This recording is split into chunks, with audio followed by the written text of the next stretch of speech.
मेरा data science का जो जर्नी था, स्टैटिस्टिक्स में ज्वाइन किया, और स्टार्टिंग मेरा प्लस पॉइंट वही एमटेक था। Welcome to Acumen GATE academy. मेरा नाम है डॉक्टर उमाशंकर त्रिपाठी और मैं आपका बहुत बहुत स्वागत करता हूं गेट इफेक्ट सीरीज के एपिसोड 1 में। गाइस, आज की इस वीडियो में हम इंटरेक्ट करेंगे, हम बात करेंगे अंकित यादव सर से, जो कि एक डाटा साइंटिस्ट हैं। और आपको जान करके आश्चर्य होगा कि उनका बेसिक एजुकेशन मैकेनिकल इंजीनियरिंग में है। तो आइए चलिए बात करते हैं अंकित यादव सर से और समझते हैं कि कैसे एक मैकेनिकल इंजीनियर, कैसे कोर ब्रांच इंजीनियर अपना कैरियर डाटा साइंटिस्ट में बना सकता है और एक अच्छी पोजीशन पा सकता है, और गेट एग्जाम किस तरीके से इस जर्नी में आपकी हेल्प कर सकता है। So guys, let's welcome Ankit Yadav sir, जो एक डाटा साइंस इंजीनियर है। कमाल की बात है, सर ने अपना कैरियर शुरू किया, जैसे मैंने आपको बताया, फ्रॉम मैकेनिकल इंजीनियरिंग। तो हम लोग आज हमारे साथ अंकित सर हैं, जो आज हम लोगों को इस बारे में बताएंगे कि कैसे उन्होंने अपने कैरियर की शुरुआत की और उनकी खुद की जर्नी क्या रही। Ankit sir, first of all एक्यूमेंट टीम की तरफ से आपको बहुत बहुत वेलकम। एंड शुरू करने से पहले बहुत थैंक यू कि आपने टाइम निकाला स्टूडेंट्स के लिए और उनको गाइड करने के लिए। थैंक यू और so much for giving me such opportunity. या, इट्स माय प्लेजर। या। अंकित सर, कुछ सवाल हैं, कुछ सवाल मेरी तरफ से हैं, कुछ स्टूडेंट्स की तरफ से हैं। सर, आप थोड़ा सा अपने बारे में बताइए कि किस तरीके से आपके कैरियर की शुरुआत हुई। आपका बैकग्राउंड मैं जानता हूँ, आप मैकेनिकल इंजीनियर है, मैं भी मैकेनिकल इंजीनियर हूँ, ये आप भी जानते हैं। तो बेसिकली किस तरीके से आपने इस कैरियर को चुना कि आज आप डाटा साइंटिस्ट हैं। देखिए, एक मैकेनिकल इंजीनियर के माइंडसेट से ये बात, चाहे मैं कोड इंजीनियरिंग की बात करूं, जैसे सिविल इंजीनियर्स हैं, इलेक्ट्रिकल इंजीनियर्स हैं, तो डाटा साइंस का एक जमाना चल रहा है, बहुत सारा डाटा साइंस के बारे में चीजें चल रही हैं। और जो कोड इंजीनियर्स हैं, जो कंप्यूटर साइंस या इंफॉर्मेशन टेक्नोलॉजी के बैकग्राउंड से नहीं है, जैसे कि आप, ये इंटरेक्शन हमारे लिए इसलिए भी बहुत इंपॉर्टेंट हो जाता है कि नॉर्मली क्या सोचते हैं कि सीएस स्टूडेंट डाटा साइंस में जाता है या आईटी स्टूडेंट जाता है, हद से ज्यादा इलेक्ट्रॉनिक्स के चले जाते हैं।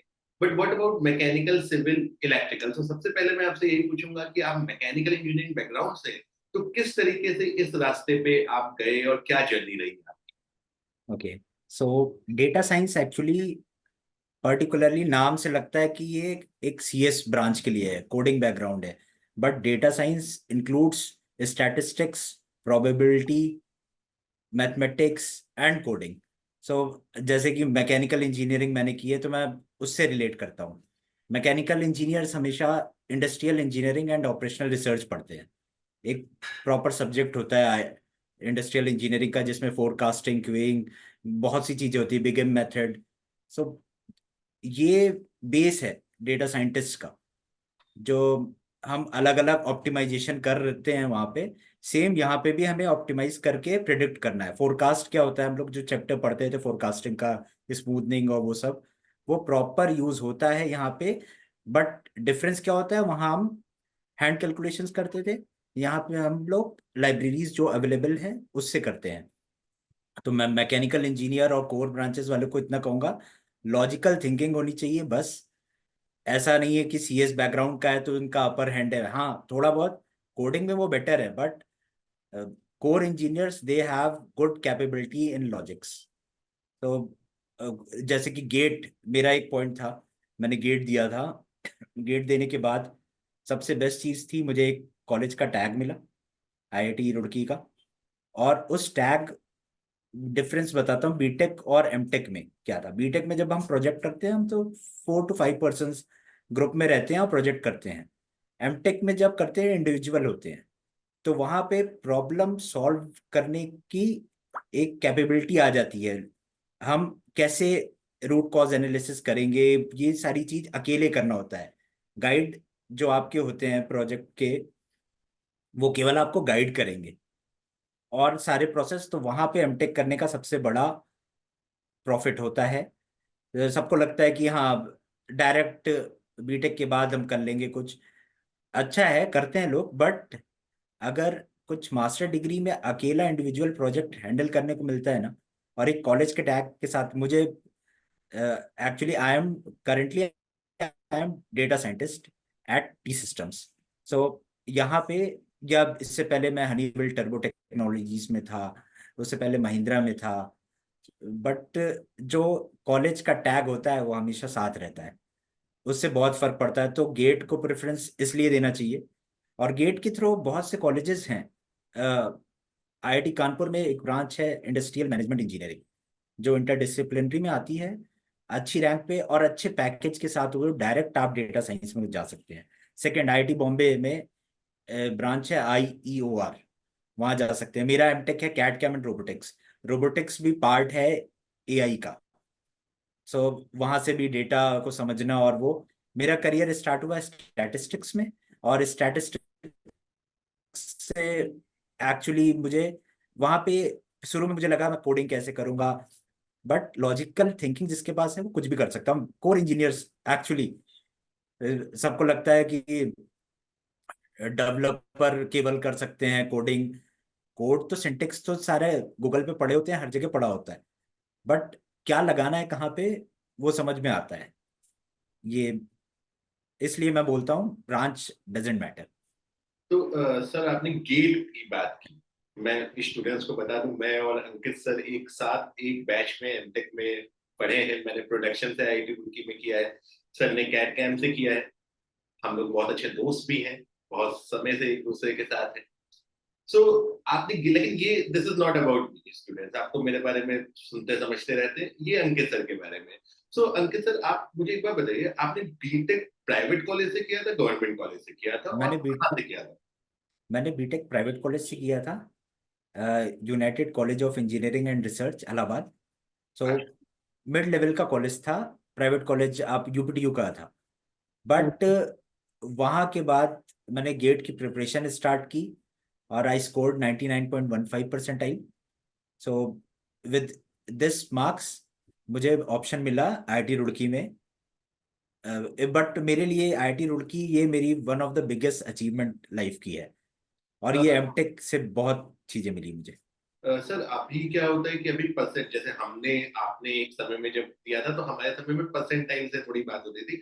अभी लोग इसको स्कोर या मार्क्स से समझते हैं। तो आप बताएंगे आपके गेट में कितने मार्क्स थे मैकेनिकल में? गेट में मेरे, जब मैंने एडमिशन लिया था तो 62.67 थे। 62.67 के बेस पे आपने आईआईटी रुड़की में एमटेक किया? एडमिशन लिया था, नेक्स्ट ईयर मेरे 70.74 भी आए थे। मैंने आजकल बहुत सारे स्टूडेंट के अंदर क्या होता है कि जैसे जो हम लोग के टाइम पे एमटेक का एक था कि एमटेक, अब आज की डेट में बहुत सारे स्टूडेंट एमटेक नहीं करना चाहते।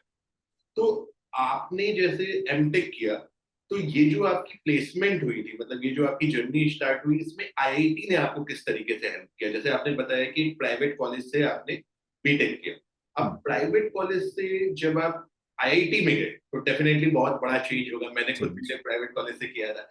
सो बहुत एक बड़ा चेंज होता है, ये तो मैं भी महसूस करता हूँ, है ना, सब लोग महसूस करेंगे। लेकिन इससे मतलब किस तरीके का चेंज हुआ और आपको किस तरीके का स्टार्ट मिला आपके कैरियर में कि आज आप डाटा साइंटिस्ट की पोजीशन में, स्टूडेंट्स को बताना चाहता हूँ, ये टॉप लेवल की पोजीशन होती है किसी भी कंपनी में जब आप डाटा साइंटिस्ट होते हैं। इसके बारे में अंकित जी और अच्छी तरीके से बताएंगे आप लोग, बस मैं एक ब्रीफ करना चाहता हूँ। अंकित जी आप बताएं।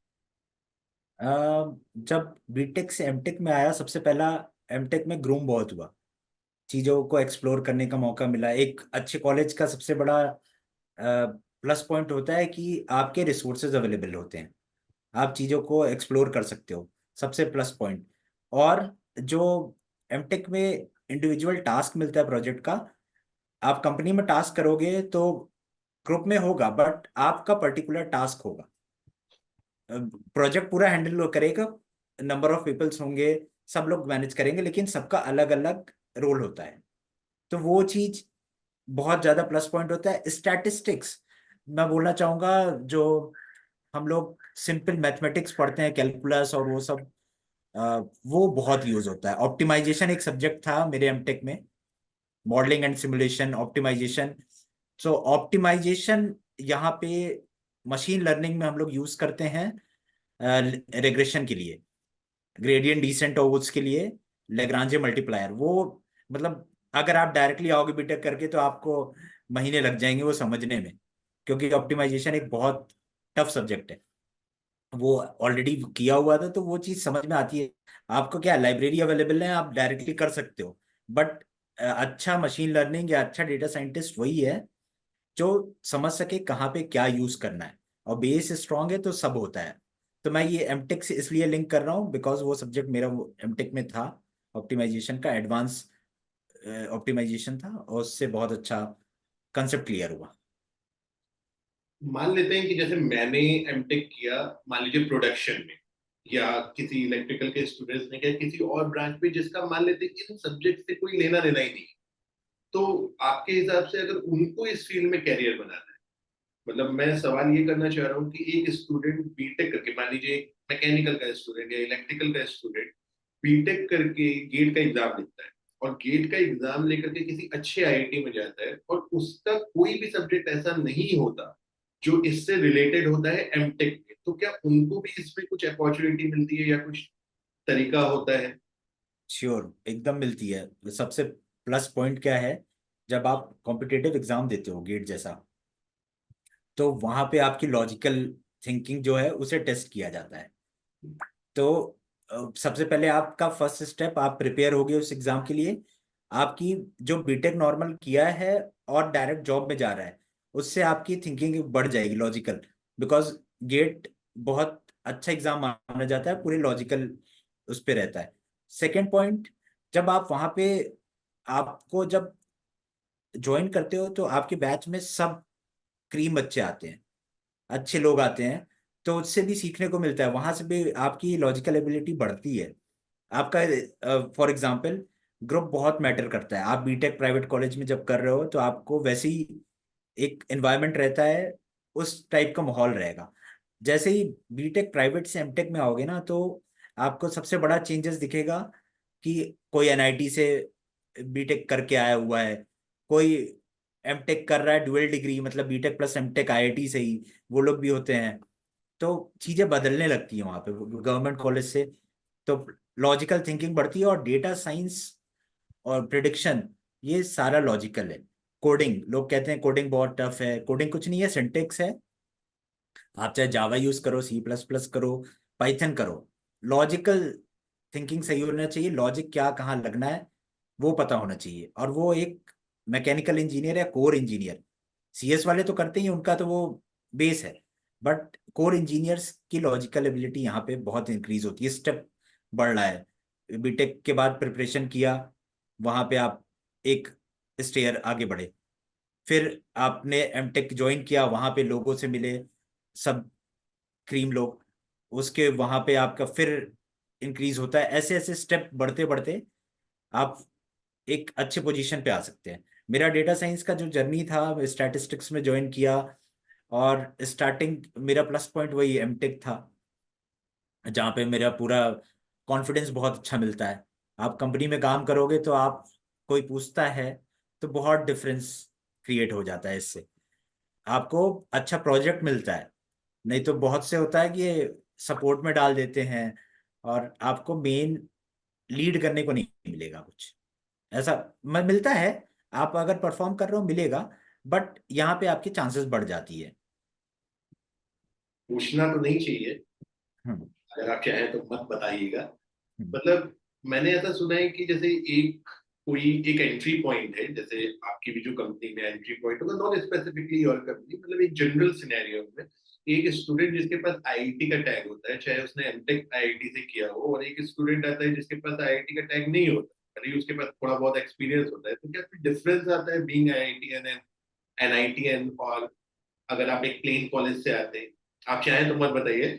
नहीं, होता है डिफरेंस, मुझे ऐसा हर्ट नहीं करना किसी को, बट ये डिफरेंस होता है। जब मैंने फर्स्ट कंपनी ज्वाइन की थी, तो स्टैटिस्टिकल इंजीनियर था मैं वहां पे। एक्चुअली मैंने देखा मोर देन 5-6 ईयर्स वाले जो डायरेक्टली बीटेक के बाद आए थे, मैं कंपनसेशन तो नहीं बोलूंगा, बट इनडायरेक्टली आप समझ जाओ क्या बोलना चाहता हूँ। तो उसमें डिफरेंस मुझे दिखा, मुझे एक्सप्लोर करने को ज़्यादा मिला, मेरा डायरेक्ट यूएस और यूरोप टीम से कनेक्ट हुआ, ग्लोबल मुझे काम मिला, और वही 5-6 साल एक्सपीरियंस जिनके पास ऑलरेडी था, वो उनको वो चीज़ अभी तक नहीं मिला था। तो डिफरेंस बहुत बड़ा ही है। मतलब मैं एक बात यहाँ पे कहना चाहता हूँ। मतलब बेसिकली जो मैंने पर्सनली एक्सपीरियंस किया, जैसे मैं भी काफी कनेक्ट करता हूँ फॉरेन प्रोफेसर्स वगैरह से, तो अगर हम क्यूएस रैंकिंग वगैरह देखते हैं या वर्ल्ड वाइड रैंकिंग देखते हैं, तो आईआईटीज ऐसा नहीं है कि टॉप 10 में आती है, टॉप 20 में आती है, लेकिन आईआईटीज पूरे वर्ल्ड में जाए। मैं सही समझ रहा हूँ सर? सही। मतलब मैं मैं एडमिशन हूँ, आप एक इंडस्ट्री से हो, तो इंडस्ट्री में भी ये बात होती है, ऐसा होता है? बहुत ज्यादा होता है। इवन सबको पता है, आईआईटी का नाम सुनते हो, यू आर फ्रॉम आईआईटी, सीधे सबसे पहला वो होता है, I have heard about it, one of the prestigious institute. सबका ये है, चाहे यूएस से आप बात करो, यूरोप से करो, सिंगापुर में करो, ऑस्ट्रेलिया, कहीं भी आपके जहां भी क्लाइंट हो और कलीग्स हो, सब जानते हैं आईआईटी फेमस है। कोई मतलब अभी 120 के अराउंड रैंक है इसकी, आईआईटी बॉम्बे आई गेस और आईआईटी दिल्ली। बट 100 के ऊपर भी आते हुए भी आईआईटी जो, क्योंकि हर कंट्री में एक आईआईटीएन लोग बैठे हैं और वो लीड कर रहे हैं, और परफॉर्मेंस अच्छा ही रहता है क्योंकि उनके थिंकिंग अच्छी होती है, वो एनालिटिकल माइंड होता है। ये चीज जनरेट, आप बीटेक आईआईटी से की हो तो आप वैसे ही, अच्छा है, ऑब्वियस। वो भी लेकिन आगे की हायर स्टडीज के लिए यूएस और कहीं पे जाते हैं, मिशिगन और ये सब अलग अलग जगह वो जाते हैं, बॉस्टन। बट यहाँ से भी मेरे बैच का, जैसे आपको भी पता होगा, लोग बीटेक एमटेक करके और अच्छी पोजीशन पे बैठे हैं यूएस और यूरोप में, आपकी बहुत लोग हैं। तरीके से उनसे भी कनेक्ट करने की कोशिश कर रहा हूँ कि कुछ हाँ इंटरेक्शन हो जाए। हाँ, वो सब मेरे बैच के, आपके बैच के, मतलब हम लोग का बैच सेम ही था लेकिन क्लास अलग डिपार्टमेंट के। डिपार्टमेंट्स अलग थे। हम्म। तो अगर मैं एक सवाल पूछना चाहता हूँ, जैसे एक मैकेनिकल का जो नॉर्मल स्टूडेंट होता है, वो क्या सोचता है कि उसका प्लेसमेंट हो कोर कोर कंपनी, डेफिनेटली वो अच्छी बात है। लेकिन अगर डाटा साइंस में हो जाता है तो कुछ चैलेंजेस फेस करने पड़ते हैं क्या, अगर कंपैरेटिव टू कंप्यूटर साइंस, या जो कोड उस कोड के स्टूडेंट्स हैं उनके लिए, उनके रिस्पेक्ट में? चैलेंजेस एज सच तो नहीं फेस करना पड़ता है, बिकॉज क्या होता है, आप अगर एज अ फ्रेशर कहीं जाते हो तो आपको डायरेक्ट ऐसा काम नहीं दे देंगे कि आप डायरेक्टली वो हैंडल करने लगो, क्लाइंट हैंडल। टाइम मिलता है सीखने का। और सीएस वाला भी जो जाता है कॉलेज में, आपको खुद पता होगा कि वो कितना प्रैक्टिकल नॉलेज लेके जाता है। थ्योरेटिकल है सब, वो थ्योरेटिकल जा, आप जब उसमें घुसते हो आपका बेसिक्स काम आएगा, बेसिक्स एकदम काम आएगा, लेकिन आपको डायरेक्टली प्रोजेक्ट पे नहीं डाल देते हैं। कुछ दिन ट्रेनिंग होती है और कोई भी चैलेंजेस फेस नहीं करने पड़ते हैं ऐसा। बहुत से आप एग्जाम्पल ले लो, बड़े बड़े लोग, सुंदर पिचई का ले लो, वो क्या सीएस ब्रांच के हैं? तो ऐसे बहुत लोग हैं आपको, अच्छे अच्छे लोग दिखेंगे। ये अशनीर ग्रोवर, ये सिविल ब्रांच के हैं। तो बहुत ऐसा नहीं होता कि केवल सीएस वाले, सीएस वाले ठीक है, सीएस वो पढ़ते हैं, बट उनका पढ़ आप CS plus point mechanical engineers और कोर इंजीनियर्स का, they can work in CS department, they can work in data science, machine learning, anything, और वो कोर में भी काम कर सकते हैं, और सीएस वाले नहीं कर सकते ये चीज। सो मतलब आपकी लाइफ, मेरी लाइफ, मैं भी प्राइवेट कॉलेज से हूँ, तो हमारी लाइफ में गेट की वजह से एक बहुत बड़ा चेंज आया। राइट, मैं सो एग्री करता सर, हूँ। आज जो स्टूडेंट्स गेट की तैयारी करते हैं, आप एक इंडस्ट्री से बिलोंग करते हो, तो उनके लिए आपका क्या स्पेसिफिक सजेशन है कि गेट की तैयारी को उनको मतलब सीरियसली किस तरीके से करना चाहिए, और क्या हॉरिजॉन उसके बाद उनके लिए वेट कर रहा है? आपने तो अपना एक्सप्लोर किया, मैंने अपना एक्सप्लोर कर दिया, लेकिन जो स्टूडेंट अभी तैयारी कर रहे हैं आज की डेट में, स्टूडेंट्स के मन में सवाल रहता है कि अगर मैं गेट की तैयारी करूं तो क्या मुझे अपॉर्चुनिटी मिलेगी, डाटा साइंस, मशीन लर्निंग, इन सब की तरफ जा पाऊंगा? तो क्या सजेशन है सर आपका इस बारे में, जो गेट के स्टूडेंट आज की डेट में तैयारी कर अब मैं इसके लिए एक एग्जांपल देता हूँ। मेरा एक फ्रेंड है, हम लोग 2016 पास आउट हैं एमटेक। मेरा एक फ्रेंड है, मेरे साथ बीटेक में था वो, उसने अभी एमटेक ज्वाइन किया है। 10 साल बाद एमटेक उसने ज्वाइन किया है लगभग। क्योंकि वो जॉब कर रहा था, जॉब में उसे प्रोडक्शन में ये शॉप फ्लोर पे वैसी जॉब थी उसकी, मतलब। तो उससे उसे एक तो मतलब कंपनसेशन का इशू आता है। सेकंड चीज, आप जो पढ़े हो ना वो यूज नहीं कर पाते हो, ऐसा होता है कि हाँ बस कर रहे हैं, ऐसा चलता है। तो उसने अभी ये उसका चल रहा है, वो अभी इंटर्नशिप में है, मतलब फर्स्ट ईयर कंप्लीट हुआ, इंटर्नशिप कर रहा है डेटा साइंस में, यही पुणे में। तो ऑप्शंस ऐसा नहीं है, बहुत ज्यादा चेंजेस आ जाते हैं इससे। आपको कॉलेज का बहुत चीज, हर चीज मैटर करता है। बिल्कुल। तो अंकित सर, एक लास्ट सवाल, ये जो डाटा साइंटिस्ट होते हैं ये एग्जैक्टली करते क्या है? Okay, data scientist generally prediction करते हैं। फॉर एग्जांपल, सबसे बड़ा एग्जांपल देते हैं, फोरकास्टिंग का दे देते हैं, वेदर फोरकास्टिंग। वेदर फोरकास्टिंग आपका टाइम के साथ, डेज के साथ जो भी चेंज हो रहा है वेदर में, प्रिडिक्शन। आप गूगल पे डालोगे, आज का आपको टेम्परेचर पता चल जाएगा, 7 दिन का भी पता चलता है, 7 डेज का। तो ये टाइम सीरीज एनालिसिस है। टाइम सीरीज एनालिसिस में एक्चुअली जनरली ज्यादा दिन का प्रिडिक्ट नहीं कर पाते, क्योंकि बहुत सर्टेन अनसर्टेनिटी होती है यहाँ पे। वहां पे थोड़ा डिफरेंस क्रिएट हो जाता है। दूसरी चीज, आपका एग्जांपल, आप स्टॉक मार्केट में पैसे लगाते होगे, वहां पे भी बहुत प्रिडिक्शन होते हैं, मॉडल बिल्ड करते हैं और प्रॉपर प्रिडिक्शन होते हैं। सेकंड, आप मोबाइल यूज करते हो, आप टाइप करते हो कुछ, जैसे आपने टाइप किया पर्टिकुलर वर्ड गुड, गुड के बाद एक वर्ड आपको रिकमेंड करता है, आपके नीचे चैटबॉट पे वो टेक्स्ट मैसेज पे रिकमेंड करता है। तो ये रिकमेंडर सिस्टम होता है। फिर एग्जांपल देता हूँ आपको अमेजोन का। आप शॉपिंग करते हो, एक चीज को सेलेक्ट करते हो शॉपिंग कार्ट में, आपको 2 ऑप्शन नीचे और दिखेंगे, एक दो ऑप्शन। तो ये सारा रिकमेंडर सिस्टम है, कि प्रॉपर लगाया जाता है कि कैसे सेल बढ़ाएं आप, कि किसी पर्सन को ये चीज खरीदना है तो इसके साथ चलो ये ऑप्शन, सेकंड ऑप्शन देते हैं, दोनों को एक साथ बेच देंगे कम प्राइस में, थोड़ा सा डिस्काउंट देके। तो ये सारा रिकमेंडेड सिस्टम से काम होता है। फिर आप एक और एग्जांपल देता हूँ रेग्रेशन का। रेग्रेशन का एग्जांपल देता हूँ, सुना होगा ये कार्स 24। तो यहाँ पे कार्स जो वो प्राइस बेचते हैं पुरानी कार्स, तो इसका भी उनका खुद का टूल रहता है, बैकएंड में मशीन लर्निंग मॉडल्स बनते हैं, उससे प्रिडिक्ट करते हैं कि अलग अलग, जैसे कार्स इंजन कौन सा है, कितने सिलेंडर्स हैं, अलग अलग वेरिएबल्स होते हैं। मैकेनिकल का मैंने ये एग्जांपल दे रहा हूँ, मैकेनिकल में, क्योंकि इसमें भी सबसे प्लस पॉइंट, मैं लास्ट में ये बोलना चाहता हूँ कि बहुत सी ऐसी फील्ड हैं, ऑटोमोटिव हो गया, मैन्युफैक्चरिंग हो गया, डेटा साइंस स्टार्ट बहुत अच्छे से हो रहा है, फोर्ड करता है, मेरा लास्ट कंपनी हनीवेल टर्बो था, वो प्रॉपर, उनमें डोमेन नॉलेज भी कभी कभी मैटर करता है। और सीएस वाला आके मैकेनिकल चीजों को नहीं पढ़ सकता एक बार में, पकड़ पाएगा।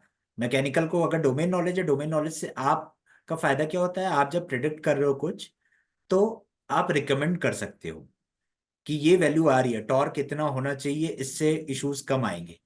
ये वो आपका दे रहा है, एक सीएस वाला होगा, उसे पता है टॉर्क 16 से 18 न्यूटन मीटर है, बट इसका मीनिंग क्या है, एग्जैक्टली क्या होता है, वो एक मैकेनिकल इंजीनियर जल्दी पकड़ सकता है, या कोर इंजीनियर्स। तो बहुत सिग्नल्स में, इलेक्ट्रिकल की बात करोगे तो सिग्नल में भी होता है आरओसी कर्व और वो सब। तो यही मशीन लर्निंग ऐसे ही है। क्लासिफिकेशन, आपका बैंक में लोन लेने जाते हो, तो पहले क्या होता था, आपका बैकग्राउंड वेरिफिकेशन जो होता है एक एक करके होता है। आप किसी अच्छे बैंक का ऐसे जाओगे तो उनके पास मशीन लर्निंग मॉडल्स होते हैं, जिसमें आपका डेटा वो आपसे मांगेंगे, फीड करेंगे, चेक करेंगे, हाँ आप डिफॉल्टर केस हो या ओके हो, तो लोन उस हिसाब से दे देते हैं। एक एक करके सबको नहीं चेक कर सकते ना, क्योंकि बहुत सारे लोग हैं। ये एग्जाम्पल्स हैं कुछ। तो अंकित सर, बहुत बहुत थैंक यू। ये वीडियो मैं चैनल पे डालने के बाद कमेंट्स आएंगे, तो होपफुली हम जल्दी दोबारा इंटरेक्ट करेंगे सारे कमेंट्स को आंसर करने के लिए। Sure. Thank you so much sir. Thank you. Thank you Ankit sir and from the team of acumen, बहुत अच्छा लगा आपसे ये इंटरेक्शन के लिए, और जल्दी ही वापस बात करती है। ठीक है, okay, thank you. So guys, देखा आपने, गेट आपको बहुत सारी अपॉर्चुनिटी देता है। जब आप आईआईटीज में जाते हैं तो आईआईटीज का जो माहौल होता है वो आपको दुनिया से लड़ने के लिए तैयार करता है। सो भले ही आप मैकेनिकल इंजीनियर हो, आप सिविल इंजीनियर हो, आप इलेक्ट्रिकल इंजीनियर हो, आप अपना कैरियर उन फील्ड्स में बना सकते हैं जो शायद आज की डेट में आप सोच भी नहीं सकते। सो गाइस, ऐसे ही मिलते रहेंगे और इंटरेक्ट करते रहेंगे लोगों के साथ और जानते रहेंगे कि हमारे करियर में हमारे लिए क्या अपॉर्चुनिटीज और हो सकती हैं। So with this, thank you very much and have a good day.